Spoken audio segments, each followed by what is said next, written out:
खारवडी फाट्यावर ST सोडली तेव्हा दुपारचे 4-4:30 वाजत आले होते. उन्हाळ्याचे दिवस असल्याने ऊन बऱ्यापैकी होते. फाट्यावर चिटपाखरूही दिसत नव्हते. नाही म्हणायला कधी काळी चालू असणारे मोडकळीस आलेले टपरीवजा हॉटेल दिसत होते. बाहेरच्या तुटक्या बाकड्यावर थोडा वेळ टेकलो. डावीकडे कच्चा रस्ता दिसत होता. तोच खारवडीला जात असणार. चालत जायचे जीवावर आले होते. वाट पाहायचे ठरवले, पण अर्धा पाऊण तास झाला तरी खारवडीला जाणारे एकही वाहन आले नाही. बरं, चालत जावे तर अंतर किती हे माहीत नाही. कोणाला विचारावे तर कोणाचा तपास नाही. शेवटी वैतागून उठलो नि निघालो चालत. वाट तरी किती पाहणार? आलेच एखादे वाहन तर ते रस्त्यात मिळणारच होते. खडबडीत रस्त्यावरून चालणे जरा कठीण होते. मध्येच वाऱ्याबरोबर फुफाटा उडत होता. मनातल्या मनात शिव्या घालत मी निघालो. आजूबाजूला बाभळीची झाडं इतकी माजली होती की कधी कधी पुढचा रस्ताच दिसायचा नाही. आणि शेवटी तासभर चालल्यावर मला पहिल्यांदाच मानव प्राण्याचे दर्शन घडले. दूरवर एका झाडाखाली बसलेली एक व्यक्ती मला दिसली. जसजसं मी जवळ गेलो तसतशी ती व्यक्ती स्पष्ट दिसायला लागली. साधारण 50च्या आसपासचे वय, वाढलेले मळकट केस व दाढी, अंगावरच्या कळकट कपड्यांच्या चिंध्या झालेल्या आणि नजर संभ्रमित. वेडा माणूस ओळखायला एवढी लक्षणे पुरेसी होती. तो आपल्याच तंद्रीत हातवारे करीत होता. माझी जरा वेळ निराशा झाली. कोणीतरी रस्ता सांगणारा भेटायला हवा, नाहीतर रस्ता चुकला तरी मला कळणार नव्हते. मी जवळ जाताच त्या वेड्याने आपल्या जवळचे गाठोडं एकदम जवळ ओढले आणि दोन्ही हातात घट्ट आवळले. मला हसू आले. मी काही त्याचे गाठोडे ओढून घेणार नव्हतो, पण त्याच्या भावविश्वात काय चालले असेल त्यालाच ठाऊक. मी पुढे निघालो. वेडा काहीतरी पुटपुटत होता, मध्येच गुरकत होता. मी दुर्लक्ष केले, पण आले आले, नाही नाही असे काही असंबद्ध शब्द असावेत.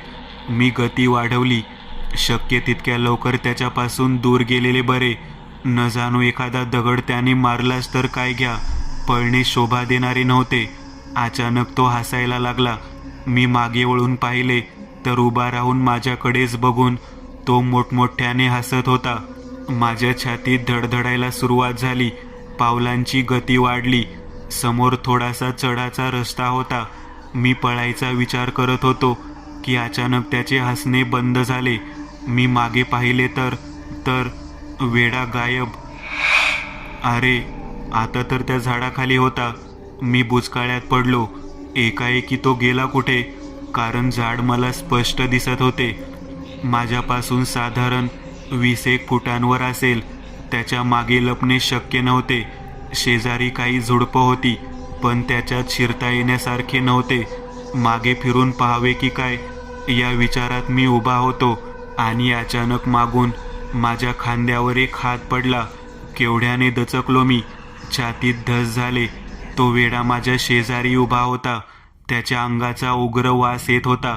डाव्या हातात गाठोडं धरून रोखून माझ्याकडे पाहत होता. भीतीची जागा आता रागाने घेतली. एक कानफाटात द्यावी असे वाटले, पण राग गिळला. त्याचा उजवा हात अजून माझ्या खांद्यावर होता. तो जोरात झिडकारला. मी तडक निघालो. एका दमात चढून जवळजवळ पळतच वरच्या माळावर आलो. दम लागला होता. थोडा वेळ थांबून कानोसा घेतला. वेडा पिच्छा करत नव्हता. थोडंसं हायसं वाटले. अचानक गायब झालेला वेडा कुठून आला हेच मला समजत नव्हते. घड्याळात पाहिले. 6 वाजत आले होते. सूर्य मावळतीला निघाला होता. आता भरभर चालायला हवे.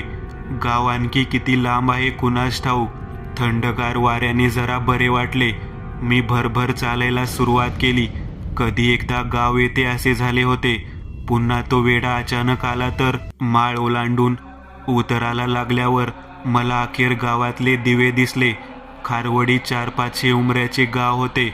शेजारून पूर्व पश्चिम वाहणारी खार नदी आणि नदीपलीकडे जंगल होते.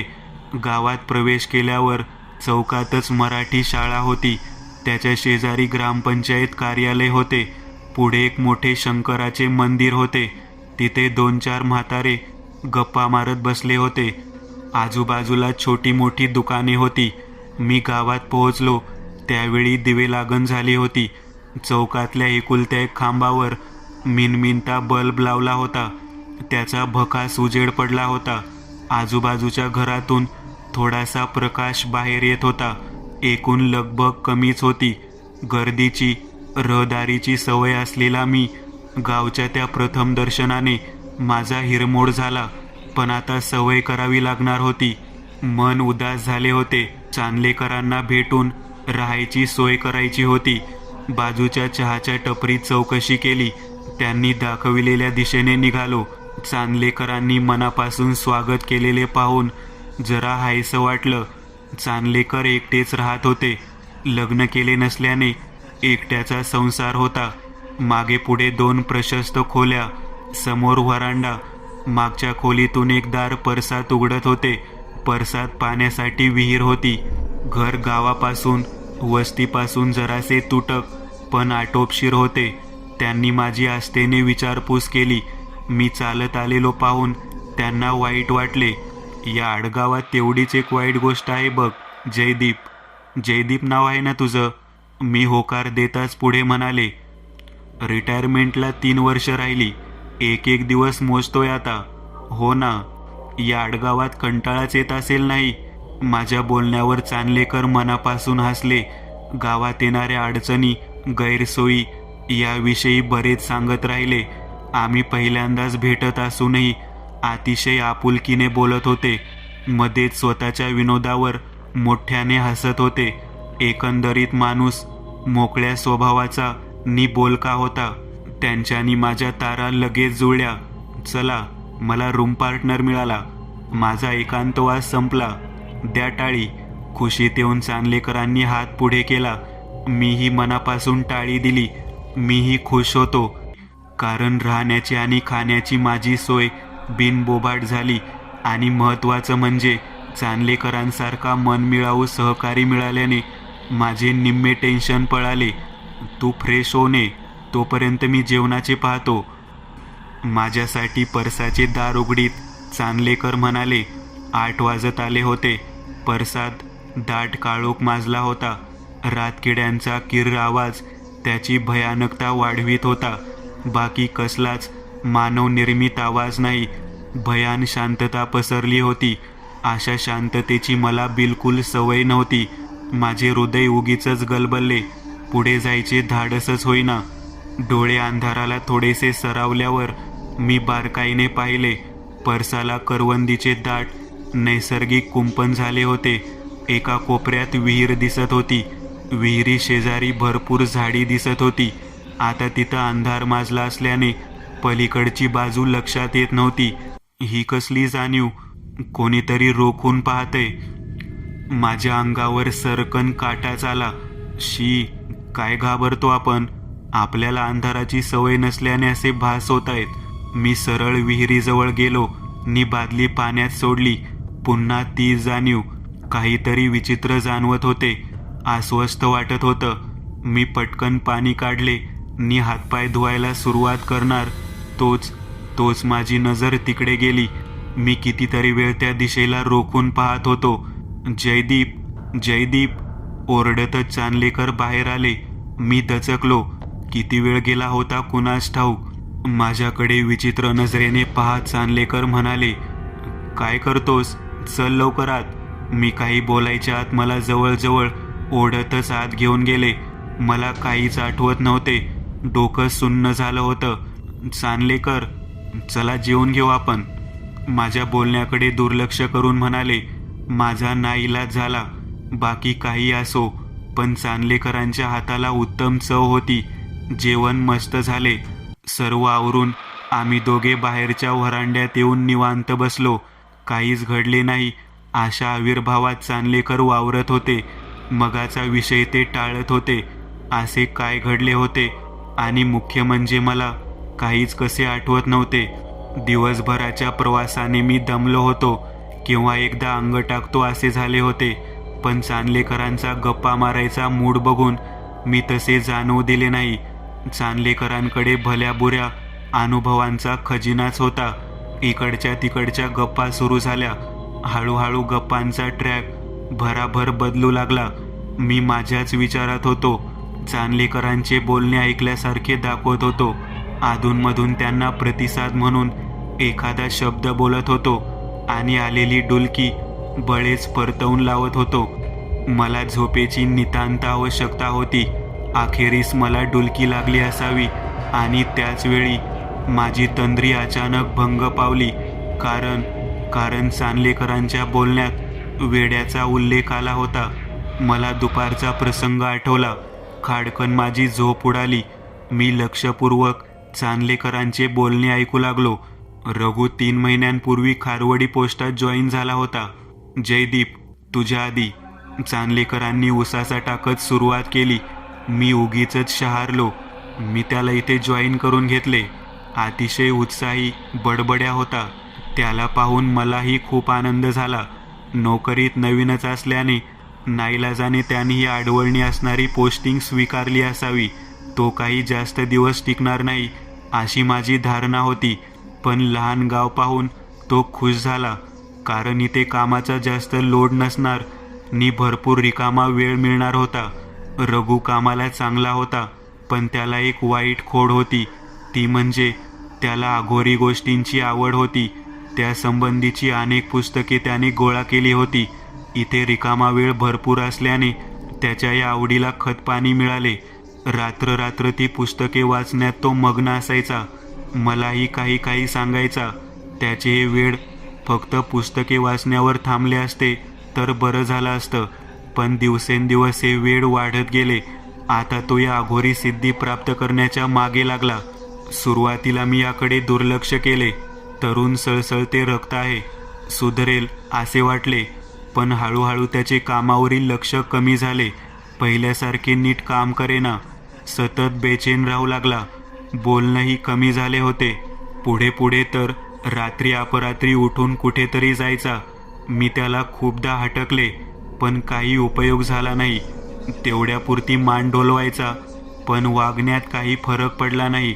एकदा मला म्हणला की आता मागे फिरणे शक्य नाही, तो जागा होतोय. हळूहळू पोस्टात यायचेही त्याने सोडून दिले. तब्येत खराब असल्याचे कारण द्यायचा. घरीच बसून राहायचा. कधी मागच्या पर्सातल्या विहिरीच्या काठी एकटक नजर लावून बसायचा. कितीतरी वेळ वेगळ्याच विश्वात असायचा. कितीही विचारले तरी काही सांगायचा नाही. महिन्याभरात तर त्याने खाणेपिणे, आंघोळ या गोष्टीच सोडून दिल्या. दिवस रात्र पर्सात जाऊन बसायला लागला. काहीतरी पुटपुटायचा. पोस्टातील कामे मी सांभाळायचो, पण मला आता त्याची काळजी वाटू लागली होती. त्याच्या डोक्यावर परिणाम झाला होता. काहीतरी अनिष्ट घडते याची मला जाणीव होत होती. माझा भूत, प्रेत, बाधा असल्या भाकड गोष्टींवर कधीच विश्वास नव्हता. मागच्या अमावस्येपर्यंत तरी नव्हता जयदीप. चांदलेकरांनी रोखून माझ्याकडे पाहिले नि एक मोठा पॉज घेतला. रात्रीची ती सुनसान वेळ, मिट्ट काळोख, झोपी गेलेले गाव नि गावाबाहेरील हे एकांतातील घर आणि व्हरांड्यातील हा मिनमिनता बल्ब. घामाचा एक थेंब माझ्या पाठीवरून खाली सरकल्याची जाणीव मला झाली. तो कुणाची तरी वाट पाहत होता. त्याने कुणाला तरी जागे केले होते. काहीतरी भयानक. त्या दिवशी अमावस्या होती. रघु सकाळपासून जास्तच अस्वस्थ झाला होता. मला काहीतरी सांगायचे असावे, पण तो घाबरत होता. त्याच्या मनाची तयारी होत नसावी कदाचित. त्या रात्री मला अचानक जाग आली. शेजारी रघु नव्हता. उठून मागे परसात गेलो तर रघु विहिरीच्या काठावर त्याच्या स्तंद्रीत गोल गोल फिरतोय.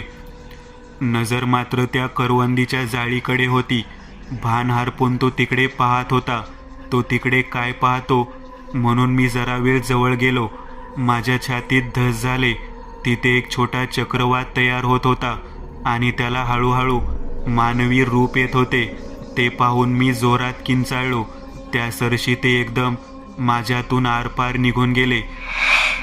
एक हवेचा झोत अंगावरून गेल्यासारखा वाटला, पण तो स्पर्श अनैसर्गिक होता. मी रघुला खाली घेतले. रघु काही भानावर नव्हता.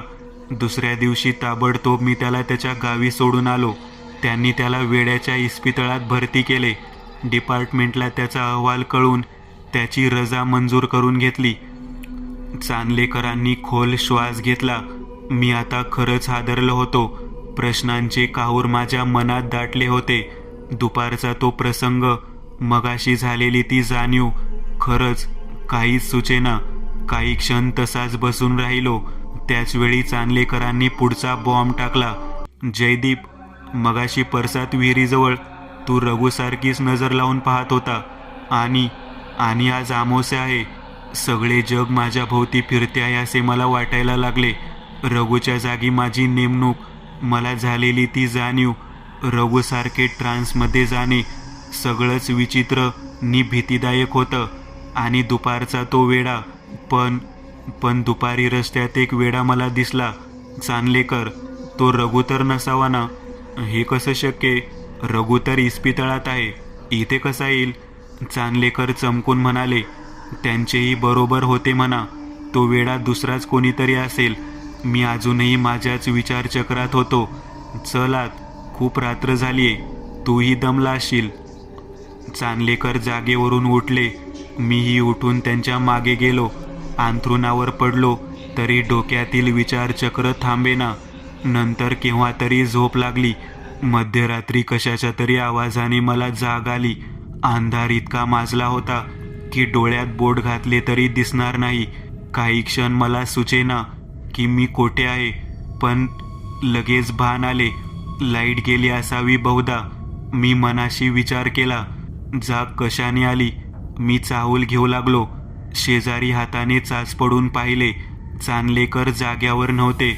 घरच्या मागच्या भागातून आवाज येत होता. कशाचा आवाज? मी अंदाज बांधू लागलो. काहीतरी लोखंडी वस्तू कशावर तरी घासत होती. मी उठून बसलो. आवाज येणं अजून चालूच होतं. चांदलेकर, मी हळूच आवाज दिला. प्रतिसाद शून्य. पण तो आवाज थांबला. चांदलेकर कदाचित लघवीला वगैरे गेले असतील, येतील लगेच म्हणून 5 मिनिटं तसेच वाट बघत बसलो. तेवढ्यात परसात गुरकण्याचा आवाज आला. मी हिम्मत एकवटून उठलो. स्वयंपाक खोलीत आलो. लाईटचे बटन शोधून दाबले, पण काहीच उपयोग झाला नाही. वीज गेली होती. परसात उघडणारे दार तिथेच होते. दाराला कडी होती. शांतता इतकी होती की माझ्याच श्वासांचा आवाज मला येत होता. थोडा वेळ तसाच दाराजवळ उभा राहून कानोसा घेतला. कडी काढावी की नाही? बाहेर कसली चाहूल कसली तरी अभद्र जाणीव मला सतावत होती. काय करावे? मला हा ताण असह्य होत होता.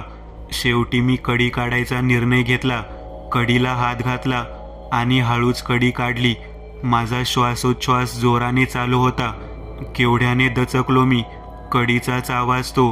हळूच दार ढकलले आणि एकदम थंडगार वाऱ्याचा झोत माझ्या अंगावर आदळला. सरकन काटाच आला. आता मी परसात उभा होतो. शांतता अंगावर येत होती. विहिरीजवळ जाण्याचे धाडस होत नव्हते. थोडा वेळ तसाच थांबलो. चांदलेकर यावेळी कुठे गेले असावेत? किती वाजलेत कुणास ठाऊक. काही वेळ तसाच उभा होतो. स्वयंपाकघरात काहीतरी वाजले. मी पटकन आत घुसलो. काय भयंकर कुबट वास सुटला होता. मगाशी बिलकुल वास येत नव्हता. अंधार असल्याने काहीच दिसत नव्हते. मात्र स्वयंपाकघराच्या त्या कोपऱ्यात हालचाल जाणवत होती. कोणीतरी दबा धरून बसले असावे.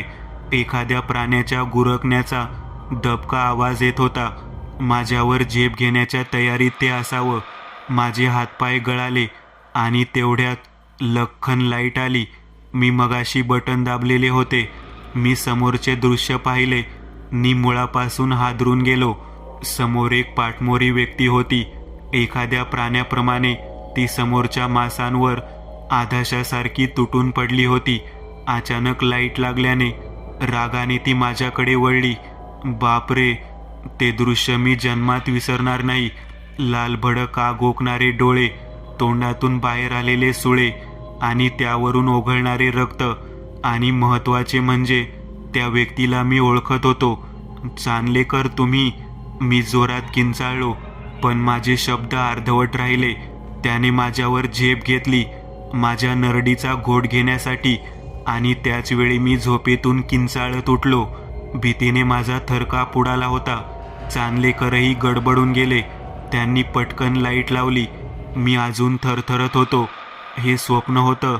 माझ्याकडे प्रश्नार्थक नजरेने पाहणारा त्यांचा चेहरा पाहून मला त्यांना काय सांगावे तेच सुचेना. मी एक औंढा गिळला. घशाला कोरड पडली होती. तोपर्यंत चांदलेकरांनी पाण्याचा ग्लास समोर धरला. पाणी पिल्यावर जरा बरं वाटलं. स्वप्न, भयानक स्वप्न, माझी एवढीच प्रतिक्रिया. चांदलेकर काहीच बोलले नाहीत. फक्त माझ्या पाठीवर प्रेमाने थोपटत राहिले. काही क्षणांनी मी नॉर्मल झालो. घड्याळात 2:30 वाजल्याचे दिसत होते. म्हणजे अजून बरीच रात्र बाकी होती. आम्ही पुन्हा अंग टाकले. आता झोप लागणं कठीण होतं. एक अनामिक भीती मनाला छळू लागली. डोळे मिटले की चित्रविचित्र आकार दिसू लागायचे. सकाळी उशिरा जाग आली. अंग जरा ठणकत होते. वातावरणात एक प्रकारची उदासी जाणवत होती. चांदलेकर अगोदरच उठलेले होते. मी जागा झाल्याचे दिसताच चांदलेकर प्रसन्न मुद्रेने म्हणाले, गुड मॉर्निंग. चांदलेकरांचा उत्साही चेहरा बघून मला बरे वाटले. Good morning. घे आवरून लवकर. चहा घेऊ एकत्र. मी पुढच्या अर्ध्या तासात रेडी झालो. चहाचे 2 कप तयार होते. वरांड्यात मस्त खुर्ची टाकून बसलो. उठल्यावर जाणवणारी उदासी आता बिलकुल जाणवत नव्हती. मस्त थंड हवा सुटली होती. सगळा मानसिक खेळ. आजचा माझा पहिला दिवस होता पोस्टात. त्याविषयी मी विचार करत होतो. मग रात्री झोप नाही लागली वाटतं. जवळ खुर्ची टाकत चांदलेकर म्हणाले. मी बळेच हसलो. खरं म्हणजे रात्रीच्या प्रकरणानंतर जागरणाने माझे डोकं दुखत होते. अंगही जरा दुखत होते. पण आज पहिला दिवस असल्याने मला तसे जाणवू द्यायचे नव्हते. मला रात्री पर्सातील ती जाणीव आठवली. चांदलेकर, काल पर्सात काय झाले की तुम्ही मला हाताला धरून आत ओढत न्यावे. शेवटी मी विषयाला हात घातला. त्यांना माझ्या या प्रश्नाची अपेक्षा नव्हती. ते स्तब्ध झाले. थोडा विचार करून गंभीरपणे म्हणाले, काही गोष्टी ह्या माहीत न करून घेण्यातच आपला फायदा असतो. जयदीप, म्हणतात ना, अज्ञानात सुख असते. ते अगदी बरोबर आहे. योग्य वेळ आल्यावर नक्की सांगेन तुला. त्यांच्या आवाजात नाराजी होती. मला काही कळेना. मी कदाचित त्यांना दुखावला असेल. आमचे संभाषण थांबले. ते शांतपणे चहा पिऊ लागले. एक विचित्र शांतता पसरली. एक अवघडलेपण आले. आता काय बोलावे हा विचार करत असताना त्यांनीच हसत हसत विषय बदलला. तू खूप घाबरलेला होता रात्री. खूप भयानक स्वप्न पाहिलं वाटतं. रात्रीचा तो प्रसंग अजून माझ्या डोळ्यासमोरून जात नव्हता. चांदलेकरांचे ते भयानक रूप. बापरे. मी काही बोललो नाही. नुसता हसलो. 10 वाजता आम्ही पोस्टात आलो. शाळेच्या मागे पोस्टाचे कार्यालय होते. कार्यालय काही खूप मोठे नव्हते. सगळं गाव चांदलेकरांना ओळखत होते. लोकांच्या बोलण्या वागण्यावरून त्यांना गावात चांगला मान असावा हे दिसत होते. कामे करण्यात वेळ चालला होता. दुपारनंतर मात्र माझी तब्येत बिघडली. अचानक थंडी वाजून आली. अंगही गरम झाले. चांदलेकरांच्याही ते लक्षात आले असावे, कारण लंच ब्रेकनंतर ते माझ्या जवळ आले. मला तुझी तब्येत काही ठीक वाटत नाही जयदीप. मी बघतो उरलेली कामे. तू घरी जाऊन आराम कर. माझ्याकडे घराची चावी देत ते म्हणाले. मलाही खरंच आरामाची गरज होती. मी फारसे आढेवेढे न घेता लगेच घरी जाण्यास तयार झालो. मला झोपेची नितांत आवश्यकता होती. घराजवळ आलो त्यावेळी 3 वाजून गेले होते. घर जराशा उंचवट्यावर निर्जन जागीच होते. त्या बाजूला अजिबातच वस्ती नव्हती. परसाच्या मागे उतार थेट नदीपर्यंत जात होता. रात्री दिसले नाही, पण आता नदीचे पात्र चांगलेच रुंद वाटत होते. पलीकडे जंगल दिसत होते. घराबाहेर थोडा वेळ थांबून मी घराचे निरीक्षण केले. एकदम शुकशुकाट होता तिथे. मी कडी उघडून आत शिरलो. त्याचवेळी मागे परसात मला पावले वाजलेली भासली. मी दुर्लक्ष केले. दार लावले नि अंथरुणावर पडलो. 10-15 मिनिटे झाली असतील. तोच कुजबुजत्या आवाजात कोणीतरी मला हाक मारते असे भासू लागले. जयदीप. माझ्या नावाने हाका ऐकून मला आश्चर्य वाटले. आवाज नक्की परसातून येत होता. हा भास मुळीच नव्हता. मी तडक उठलो नि खाडकन परसाचे दार उघडले. रात्री भेसूर वाटणारी ती करवंदीच्या जाळी, त्याच्या जरा अलीकडे विहीर आणि विहिरीच्या काठावर तो बसलेला होता. नक्की तोच होता. त्याच्या अवतारावरून मी लगेच ओळखले. कालचा वेडा होता तो. हाताच्या इशाऱ्याने मला त्याच्याकडे बोलावत होता. रघु, त्याच्या जवळ जात मी बोललो. काहीच प्रतिक्रिया आली नाही. हाक तर त्यानेच मारली होती. आता तो माझ्याकडे नुसता एकटक पाहत होता. मी त्याच्या जवळ गेलो, पण थोडे अंतर राखून ठेवले होते. हा तर त्याच्या गावी वेड्याच्या इस्पितळात होता, मग इथे कसा? आणि याला माझे नाव कसे माहीत? तुला माझे नाव कसे माहीत? मी शंका बोलून दाखवली. रात्री ऐकले मी विचारात पडलो. त्याच वेळेस तो पुढे म्हणाला. तो हातपाय धुवायला विहिरीपाशी आला. त्यावेळेस मी पलीकडे लपलो होतो. पण माझे बोलणे अर्धवट राहिले. त्याच्या डोळ्यात ती वेड्याची झाक पुन्हा दिसू लागली. तो एकदम बोलू लागला. पळून जा इथून. तो चांदलेकर आता पिशाच्च झाला आहे. आघोरी कला त्याला साध्य आहेत. काळ्या शक्तींचा उपासक आहे तो. मला ज्यावेळी त्याच्या या कामाचा सुगावा लागला, त्यावेळी त्याने मला त्यात सामील करून घ्यायला पाहिले, पण मी विरोध करताच त्याने त्याची आघोरी विद्या माझ्यावर वापरली. वशीकरणाने माझ्या मेंदूवर ताबा मिळवला नि माझ्या हातून ती आघोरी कृत्य करवली. त्यातून जाग्या झालेल्या काळ्या शक्तींनी आता त्याच्या शरीराचा पूर्ण ताबा घेतला आहे. मी कसाबसा त्याच्या तावडीतून सुटलो, पण माझी ही अवस्था झाली. तुझी सुद्धा अशीच अवस्था होणार आहे. इथून पळ, लवकर पळ. तुझ्याकडे वेळ कमी आहे.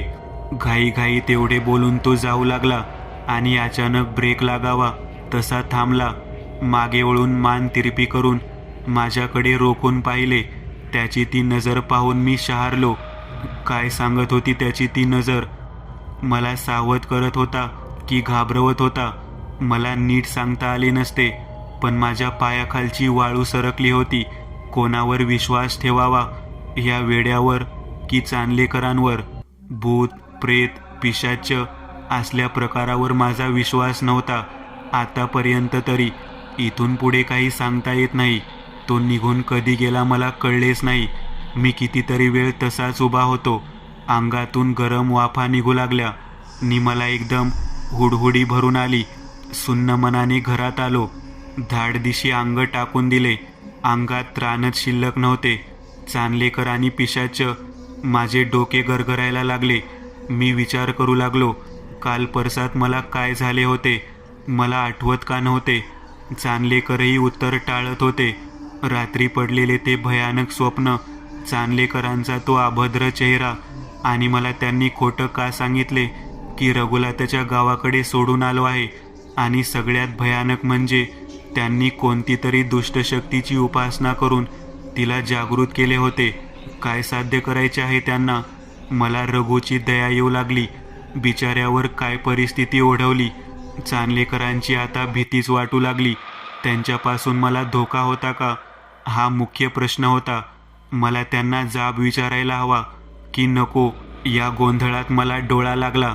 मी जागा झालो. त्यावेळी चांदलेकर दार वाजवत होते. 6 वाजत आले होते. मी दार उघडले. हसत चांदलेकर आत आले. मला आता ते हसणे दुष्टपणाचे वाटत होते. आता कसे वाटते? त्यांनी चौकशी केली. ठीक आहे. परसाचे उघडे दार पाहून थबकले. म्हणाले, मागचे दार उघडे ठेवत जाऊ नकोस. जंगलातून प्राणी येतात तिकडे कधी कधी. मी मनात विचार केला की तुमच्यासारखा क्रूर प्राणी असताना ते काय करणार बिचारे. चांदलेकर, रघु आला होता. त्यांना अनपेक्षित धक्का बसला. नजरेत अनोळखी भाव काही क्षण तरळले. हे कसं शक्य? का शक्य नाही? तुम्ही खोटं बोललात माझ्याशी. रघु वेडा नाही. तुम्ही त्याला वेडं बनवलं तुमची काळी कृत्य झाकण्यासाठी. मी एकदम सगळा राग काढला. चांदलेकर क्षणभर थांबले. नंतर एक दीर्घ उसासा टाकला. तुझं चिडणं बरोबर आहे जयदीप, पण मी तुझ्याशी खोटं बोललो नाही. हवं तर अर्धवट सत्य म्हण, पण रघु तुला भेटणं शक्यच नाही. का शक्य नाही चांदलेकर? कारण मी रघुला त्याच्या गावी सोडून आलो. त्यानंतर 4 दिवसांनी त्याचा मृत्यू झाला. तो आता जिवंत नाही. सगळं जग माझ्या भोवती फिरायला लागले. मग मला भेटला तो कोण होता? रघु मरण पावला तर मला भेटायला आला तो कोण होता? त्याने तुला नाव सांगितले नाही? मग कशावरून तो रघु होता? खरंच त्याने मला नाव सांगितले नव्हते. तो बाबू होता. चांदलेकरच म्हणाले. कोण बाबू? मी गोंधळलो. मला आधी सांग, बाबूने तुला स्पर्श तर नाही केला ना? त्यांनी श्वास रोखून विचारले. नाही, मला काहीच कळेना. त्यांनी एक सुस्कारा टाकला. हे चाललंय काय? एकदा सांगितले तर खरंच खूप उपकार होतील चांदलेकर. मी वैतागून म्हणालो. मला आता हे सहन होईना. बस इथे. काल रात्री मी तुला अर्धवट कहाणी सांगितली. आता तुला सर्व सांगायलाच हवं. जी चूक रघुच्या बाबतीत झाली ती व्हायला नको. चांदलेकर खुर्चीवर बसले. मी त्यांच्या समोर बसलो. त्यांनी सांगायला सुरुवात केली.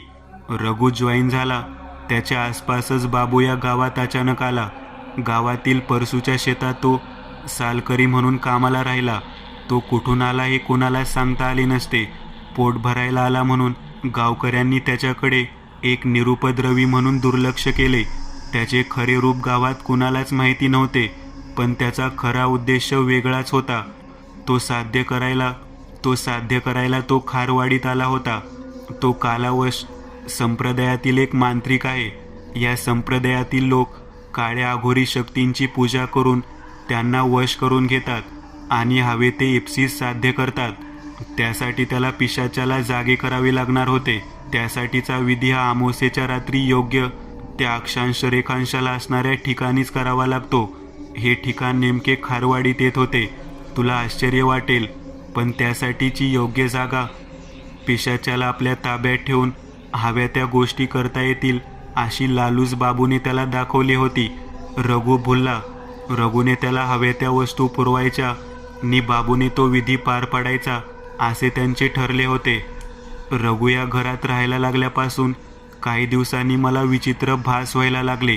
आसपास काहीतरी विचित्र घडतंय याची जाणीव व्हायला लागली आणि मग मी ध्यान लावले. मला सर्व गोष्टींची जाणीव झाली, कारण मला सुद्धा या विषयात गती आहे. पण ह्याचा करता कोण हे मला तेव्हा समजले नाही. मी चमकून चांदलेकरांकडे पाहिले. ते पुढे म्हणाले, ज्याप्रमाणे निसर्गात पॉझिटिव्ह एनर्जी आहे त्याप्रमाणे निगेटिव्ह एनर्जी सुद्धा आहे. पॉझिटिव्ह एनर्जीला आपण देव मानतो, तर निगेटिव्ह एनर्जीला आपण भूतपिशाच्य मानतो. सर्वसामान्य माणसाला ही एनर्जी जर ओळखायची असेल तर आपल्याला आपल्या मनाचा तो विशिष्ट भाग जागृत करावा लागतो. तरच त्या संवेदनांची स्पंदनं आपल्याला जाणवू शकतात. थोडक्यात या संवेदना रिसीव्ह करायला आपल्या मनाची रिसेप्टर ॲक्टिव्ह असावी लागतात आणि अभ्यासाने प्रयत्नपूर्वक ते साध्य करता येते. मी ते साध्य केलेले आहे. थोडं थांबून त्यांनी पुढे सांगायला सुरुवात केली. पण विश्वास ठेव, याचा वापर मी माझ्या फायद्यासाठी कधी केला नाही.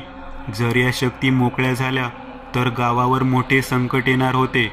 मला काहीतरी करावं लागणार होतं. आता संघर्ष होणार होता. मी विरुद्ध ते. मी कामाला लागलो. सद्गुरूंच्या नावे जप सुरू केला. 1,00,000 वेळा जप करून जल अभिमंत्रित करून ठेवले.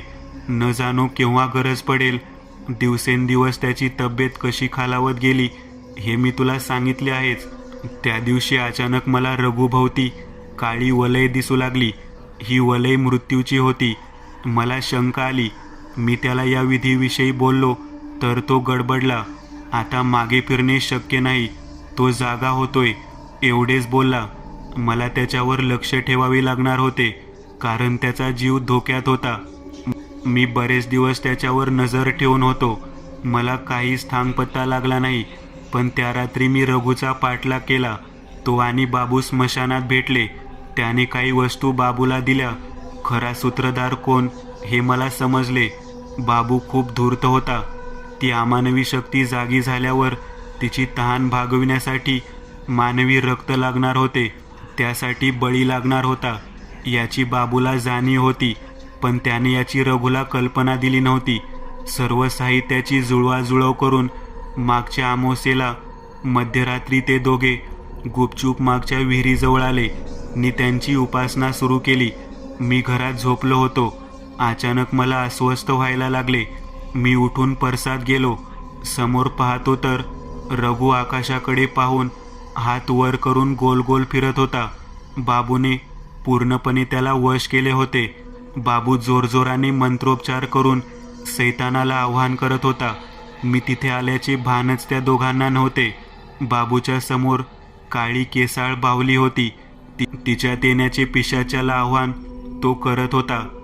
पिशाचे अवतरल्यावर मानवी बळी देऊन त्याचे रक्त तिला पाजायचे की काम फत्ते. रघु बेभान होऊन गोल गोल फिरत होता. बाबूने रघुचीच निवड केली होती बळी म्हणून. आणि ती वेळ आली. ती बाहुली हालचाल करू लागली. तिच्या भोवती एक चक्रवात तयार होत होता. मी काय ते समजलो. मी वेगाने घरात धावलो. अभिमंत्रित करून ठेवलेल्या पाण्याचा तांब्या उचलला. इकडे बाबूने रघुचा गळा कापण्यासाठी सुरा उचलला. तो मानेवर वार करणार तोच.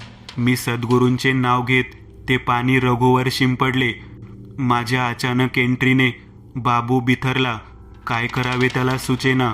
रघु भानावर नव्हता, पण त्याचा जीव वाचला होता. त्यावेळेपुरता तरी. बाबूने सर्व गोष्टी जुळवून आणल्या होत्या. फक्त मला ओळखण्यात तो चुकला. त्याचा विधी अर्धवट राहिला. तो ती बाहुली घेऊन पळून गेला. नंतर कुणालाच दिसला नाही. तो आता इतका पिसाटला आहे की त्याला कशाचे भान नाही. बाबूच्या गाठोड्यात काय असावे त्याची मला कल्पना आली. मी सुन्न बसून राहिलो. आता पुढे काय? चांदलेकर डोळे मिटून शांतपणे पुढे बोलू लागले. मी रघुला गावी सोडले, पण त्याला जबर मानसिक धक्का बसला होता. त्याने आत्महत्या केली. बाबूने त्याच्याकडून करवली असेही म्हणू शकतो. मला आता माझी काळजी लागली होती, कारण बाबूने मला स्पर्श केला होता. चांदलेकर, बाबूने काल मी फाट्यावरून येताना माझ्या खांद्यावर हात टाकला होता. मला माहीत आहे. मला तो तुझा पाठलाग करत आला होता इथे. तुला स्पर्श करून त्याने तुझ्यात आणि त्या पिशाच्यात संबंध प्रस्थापित केला आहे. काल अमावस्या होती. त्याचे पुढचे टार्गेट तू आहेस जयदीप. त्याने त्याच्या विधीची पुन्हा सुरुवात केली आहे. अगदी कालपर्यंत माझे आयुष्य चाकोरीबद्ध सर्वसामान्यांप्रमाणे चालले होते. नवीन नोकरीचा आनंद नि भावी आयुष्याची स्वप्न पाहण्याचे दिवस माझे. मी कधी कल्पनाही केली नव्हती की माझ्या जीवनात अशी काही उलथापालथ घडू शकते. हे 2च दिवस माझ्या आयुष्याला कलाटणी देऊ पाहत होते. माझा विश्वासच बसत नव्हता. कोणावर विश्वास ठेवावा? चांदलेकर की बाबू? मोठा पेच प्रसंग आहे. मी डोकं गच्च धरून बसलो. माझं काय होणार हा विचार सतत मनात येत होता. चांदलेकरांनी सांगितलेला घटनाक्रम मनाला पटत आहे, पण बाबूचे काय? त्याने खरंच कामाची निवड केली होती, पण जर त्याला काही करायचं असतं तर तो मला सांगायला का आला? त्याचा हेतू काय? मोठं प्रश्नचिन्ह आहे. काय करू? माझी अवस्था त्या रघुसारखीच तर व्हायची नाही ना. माझ्या मनाचा गोंधळ उडाला. तू पळून जायचा विचारही करू नकोस जयदीप. ते पिशाचे तुझा पाठलाग सोडणार नाहीत. चांदलेकर शांतपणे एका एका शब्दावर जोर देत बोलले. मी चमकलो. चांदलेकर मनकवडे तर नाहीत ना? कारण इथून दूर पळून जायचा विचार नुकताच माझ्या मनात डोकावला होता. मी असहाय्य झालो होतो. काही करून मला यातून बाहेर पडायचे होते. आता तरी मला एकच मार्ग दिसत होता, तो म्हणजे चांदलेकर. चांदलेकर, प्लीज मला यातून वाचवा.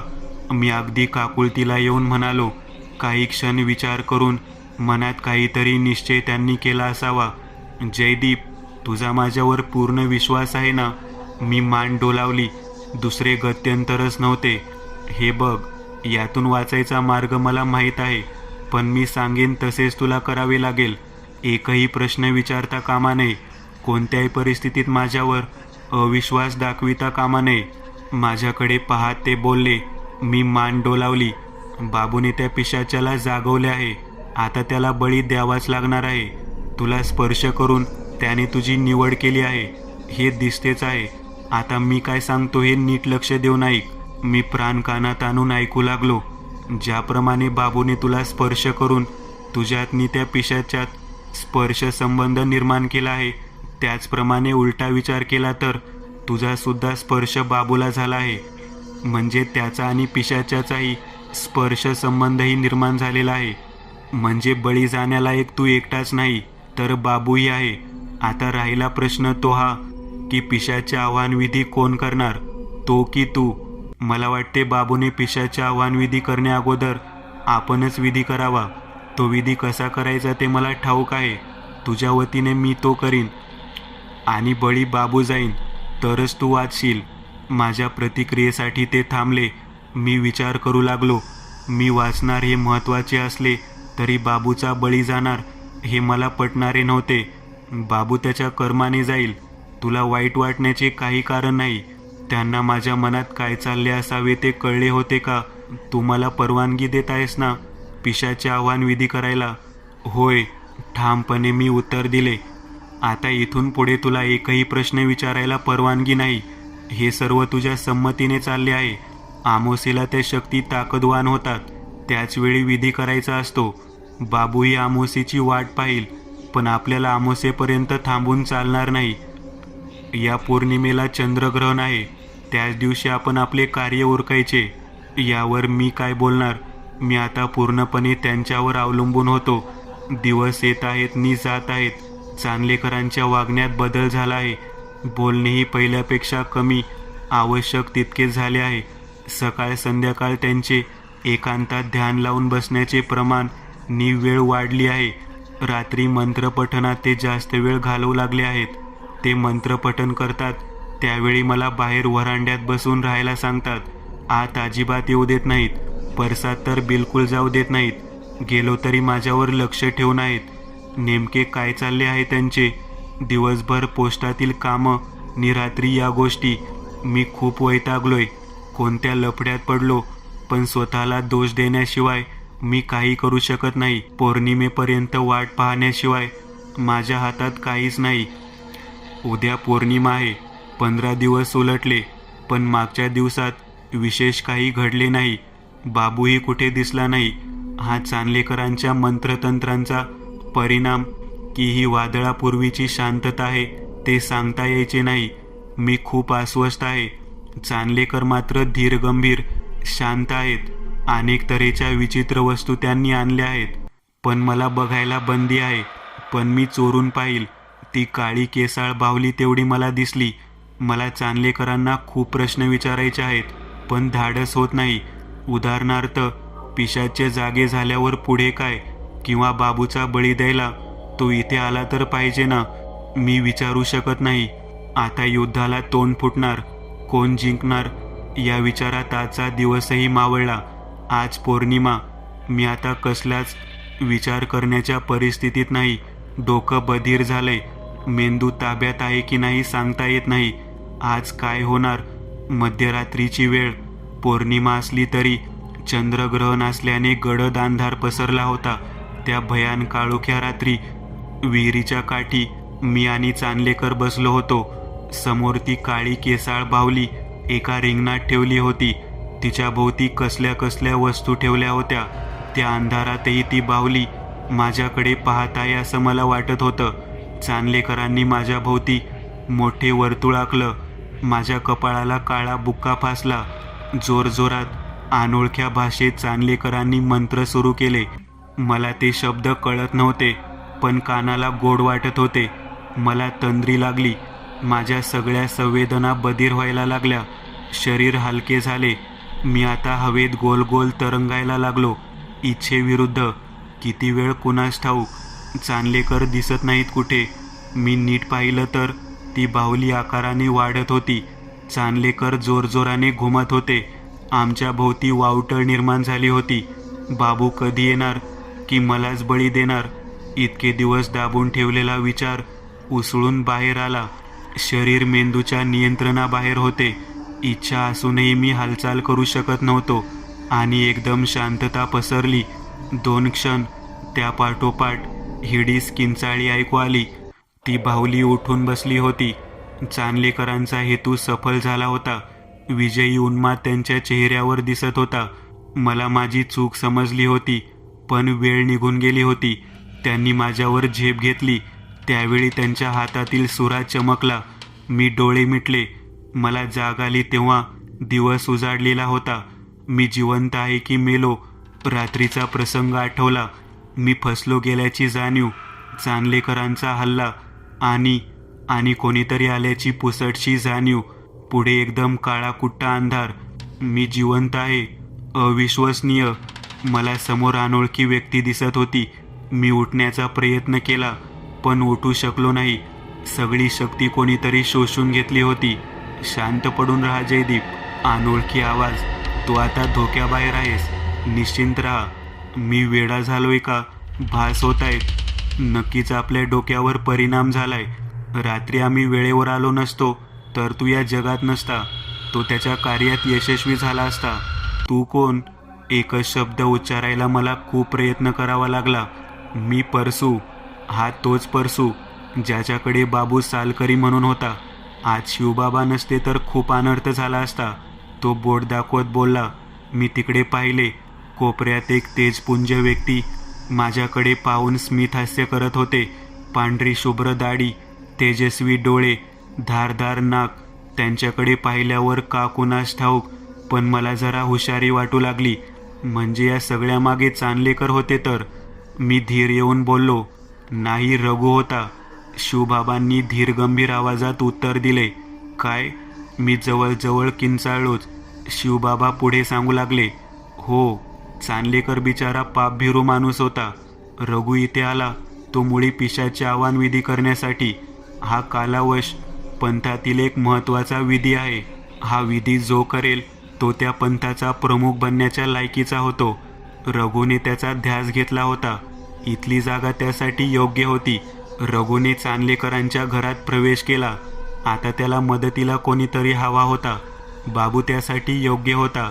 विधीसाठी लागणाऱ्या वस्तू बाबू गोळा करायचा. त्या बदल्यात रघु त्याला भरपूर पैसे द्यायचा. बळी देण्यासाठी त्याने चांदलेकरांची निवड केली. चांदलेकरांना याची पुसटशी देखील कल्पना नव्हती. बाबू परसूच्या घरी कामाला होता. त्या दिवशी मी परसूच्या घरी नेहमीप्रमाणे आलो. त्यावेळी मला काहीतरी अस्वस्थ करणारे जाणवले. मी शोध घेतला तर त्याच्या मागं बाबूच्या झोपडीपर्यंत गेला. त्याच्या झोपडी त्या गाठोड्यात या विधीसाठी लागणाऱ्या सर्व वस्तू होत्या. मी काय ते समजलो.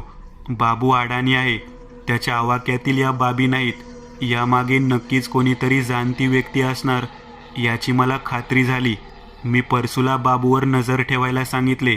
पुढे बाबूचा खरा करता करविता कोण हे मला समजले. मी बाबूला या बाबतीत खडसावले तर तो रडायला लागला. परत करणार नाही असे वचन दिले. त्याने ही गोष्ट रघुला सांगितली आणि तो घाबरून गाठोडं घेऊन पळून गेला. खूप प्रयत्न करून रघुने सर्व जुळवून आणले. सर्व धुळीस मिळणार होते पण तो सहजासहजी हार मानणाऱ्यातील नव्हता. त्याने नवीन डाव खेळला. चांदलेकरांवर त्याच्या वशीकरण विद्येचा वापर करून त्याने त्यांच्या मेंदूचा ताबा घेतला. म्हणजे शरीर चांदलेकरांचे पण मेंदू रघुचा. म्हणजे रघु चांदलेकर झाला आणि चांदलेकर रघु. पण चांदलेकरांचा मेंदू या गोष्टी सहन करू शकल्या नाहीत. ते सामान्य झालेच नाहीत. त्यांनी त्याच अवस्थेत इस्पितळात आत्महत्या केली. वरकरणी ती रघुची आत्महत्या होती पण मृत्यू चांदलेकर पावले होते. आम्ही निश्चिंत झालो. रघुने आम्हाला फसवले. पण चांदलेकरांच्या आत्महत्येमुळे त्याच्यासमोर नवीन प्रश्न उभा राहिला. आता बळी कोणाचा द्यायचा? नेमका त्याच वेळी तू आला. त्याला नवीन मार्ग सापडला. त्याने तुला रघुनी बाबूची बनावट कहाणी सांगितली. पण बाबूचे काय? तो गाठोडं घेऊन पळून गेला. गाठोड्यापासून पिच्छा सोडवण्याचा त्याने खूप प्रयत्न केला. त्याने ते नदीत फेकले, जाळले, पण गाठोड्याने त्याचा पिच्छा सोडला नाही. शेवटी त्याची तशी अवस्था झाली. योगायोगाने तुझी आणि त्याची भेट झाली. तो तुझा पाठलाग करत आला. तू परसात हातपाय धुत असताना रघुने त्याला पाहिले. तुला तात्पुरते सुन्न करून त्याने बाबूकडून ते हिसकावून घेतले. गाठोडे गेल्याने बाबूही काही प्रमाणात नॉर्मल झाला.